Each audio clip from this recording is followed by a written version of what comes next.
In American law, the story of the initial coin offering is divided into four acts: Kick Interactive, Telegram, LBRI, and Ripple Labs.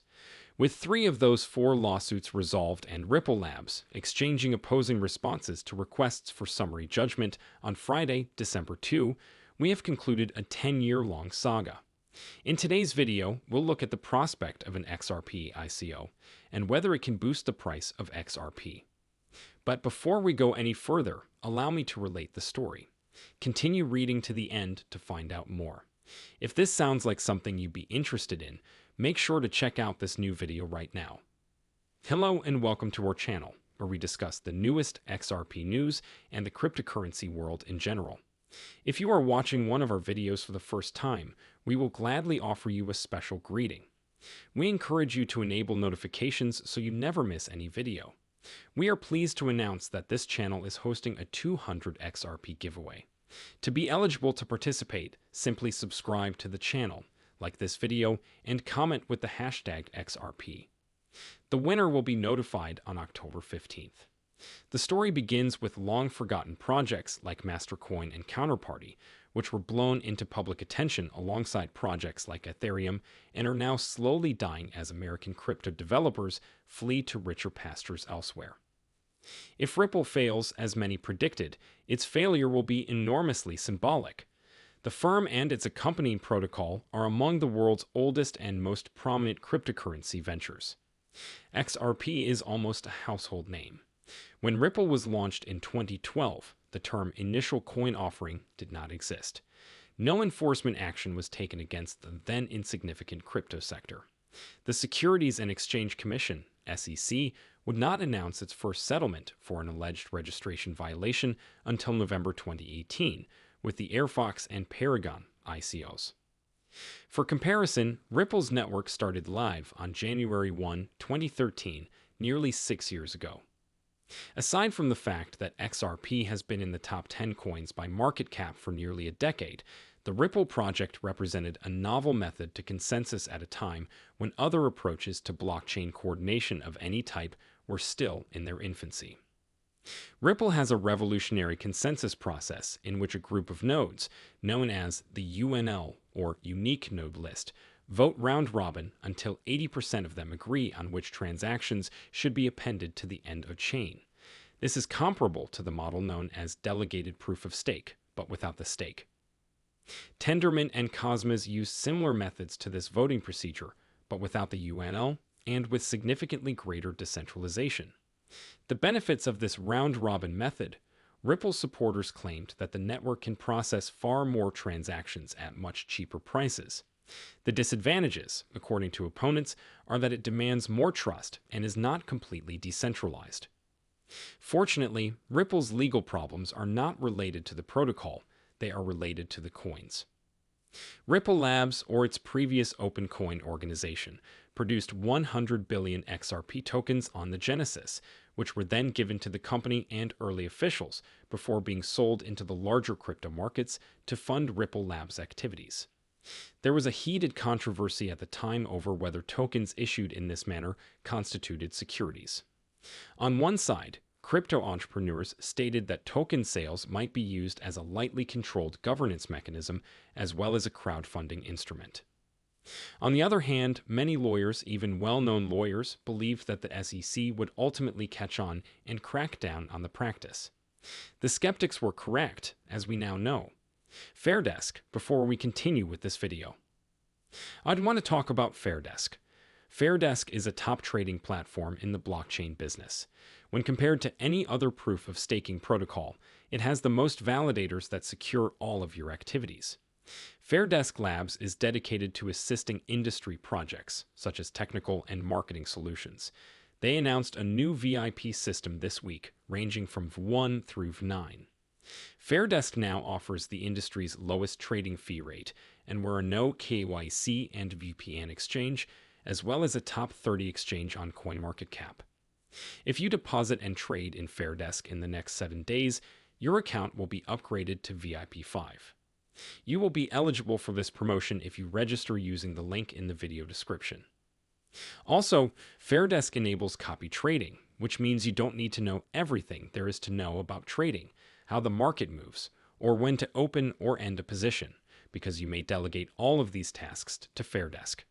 Try it out and register using the link in the description. Moving on to the video's theme, the first ICO XRP, Kick Interactive was the first major ICO to fail spectacularly. Kick Interactive was the first to go down in flames. Kick was, and still is, a miner messaging software that diversified into cryptocurrency at the height of the first great ICO craze in 2017.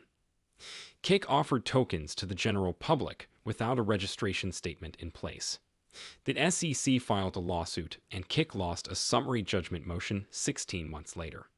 The SEC's next victim was Telegram. Telegram is a well-known, ostensibly encrypted chat service established by Russian entrepreneur Pavel Durov. Despite being one of the most popular messaging programs on the planet, Telegram makes no money. To address this, Telegram produced and sold $1.7 billion in cryptocurrency tokens in several private fundraising operations via private placement in 2018. Telegram differed from Kick Interactive primarily in that it issued tokens first through private placement to high net worth and offshore investors, who would likely eventually unload those tokens onto U.S. markets, and thus to U.S. retail customers. The SEC sued Telegram and got an emergency restraining order blocking the token conversion just days before the tokens were to be issued. In this case, too, the SEC would easily prevail on a preliminary injunction motion. The official Telegram token project was terminated immediately, although has since continued in numerous and unrelated forms. LBRI, pronounced library, was the second project to be axed. LBRI is a YouTube reinvention with decentralized monetization mechanisms, aiming to address the issue of politically motivated censorship at businesses such as Google and Facebook. The token carried out a real function in a real application. However, the selling of that token was found to be an offering of investment contracts. LBRY, like Kick Interactive and Telegram, lost a summary judgment motion, this time in New Hampshire. LBRY has stated that LBRY Incorporated will most likely die shortly. This brings us to our major topic for the day. Will Ripple's ICO be successful, and will it boost the price of XRP? Will Ripple's ICO be successful, and will it boost the price of XRP? Please remember to subscribe to our channel and activate the notification bell to be the first to receive updates on the newest XRP developments. According to the SEC, Ripple raised $1.3 billion between 2013 and 2020 by selling XRP, which constituted an investment contract. On December 2, the SEC and Ripple traded dueling motions in what should be the last guns fired, or at least among the last bullets fired, before a judge in the Southern District of New York rules on the legality of a token project once more. Ripple's argument in this case was reduced to a single paragraph on Twitter by corporate attorney Stuart Alderodi, who resorted to denial. He contended, among other things, that there is no investment contract because there is no formal contract between Ripple and XRP customers, and that the tokens were sold for personal consumption. The SEC, for its part, alludes to the economic reality of Ripple's sales 15 times, urging the court to look beyond boilerplate disclaimers to the facts as they stand, including who purchased tokens and how they were utilized. This economic reality, according to the report, precludes any argument that Ripple offered and sold XRP primarily for consumptive use. Looking at the precedent lawsuits, it's very evident which argument has had the most success in federal courts. Judge Alvin Hellerstein wrote in Kick that form should be ignored in favor of substance, and the emphasis should be on economic reality. In their reply brief to Ripple and the court, the SEC stated that the registration regime established by federal securities laws does not regulate industries. It governs behavior for the advantage of investors. So, does it work? At this moment, the crypto community has mostly accepted that a typical ICO will likely satisfy all of the limbs of the Howey test, a core set of requirements for determining what is security. I believe the outcome of the Ripple lawsuit will simply prove this. However, there is another economic truth to consider. Crypto will never go away.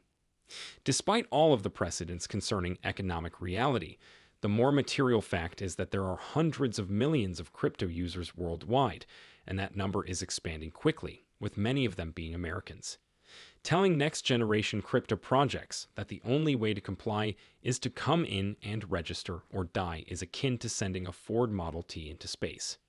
The fundamental mode of operation for cryptocurrency is self-custody and direct peer-to-peer transactions through the internet, rather than paper documents signed with wet ink and mailed to a transfer agent or broker-dealer.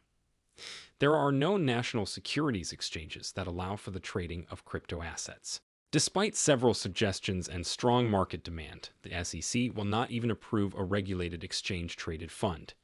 A large group of investors does not want what the SEC is offering. They desire the inverse.